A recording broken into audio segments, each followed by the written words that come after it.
All right, guys, another day, another strength. Let's get down and dirty here today. We got a good topic, coaching your wife. Should you do it? Some say it's a good idea. Some say it's haram. I'll give you my 2 cents, and I'll hopefully steer you in the right direction with this, right? So, I will say I have coached my fiance. I think it works out. She enjoys it more than I enjoy it, but it can be done. I'm not going to say that you can't ever do it, because it can be done.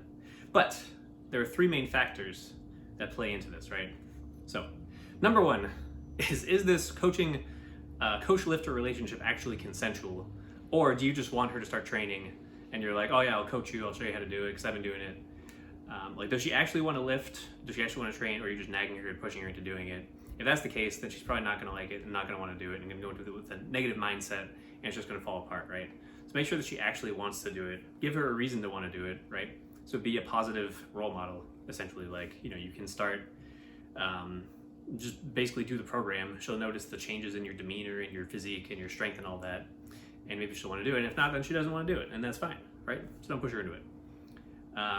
Yeah. Step number 2. This is the most important one, I think, actually. Beyond step number 1, obviously. That's number 1. This one's number 2 for a good reason. But are you a coach? And are you a good coach, right? Or are you just a guy that likes to train and you're like, oh yeah, I'll just show you how to do this, right? So do you work with different psychologies, different types of people? Have you run multiple people through linear progressions, novice linear progression, so on and so forth, right? I've taught people how to do the lifts before. Because really, coaching is not just about teaching people to do lifts and programming for them. Obviously that matters, but one of the biggest parts is being a therapist.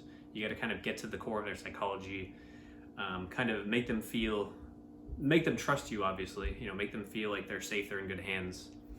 So hopefully your spouse thinks that of you, but you have to know how to, steer your lifter in the right direction and kind of, be a little puppet master at times, right? So if you're not a coach and you're like, here, do this thing, and she's like, I'm doing the thing, and you're like, you're not doing the thing, and then you guys get into an argument, that is bound to happen if you're not a coach. That's the most common scenario I see, right? And then number 3, this one's actually very important, should be a given, but it's not always, is do you guys actually get along pretty well? And there's different dynamics in different couples. So some couples, they can, they spend a lot of time together, they like doing things together, they get along very well.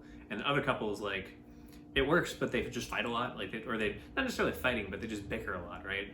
They, every little thing, there's always little snags here and there. They want to tear each other's heads off, right? So if you're that kind of couple, then this might not work out that well. Or it might. Depends on your dynamic, I guess. But yeah, those are the 3 main factors. But yeah, at the end of the day, coaching your wife, it's fine, right? It's not like a ton of stuff changes and it's like, oh, this is great. But it is fulfilling, it is fun. I will say that. So yeah, I hope you guys enjoyed this video and I'll see you in the next video. All right, goodbye.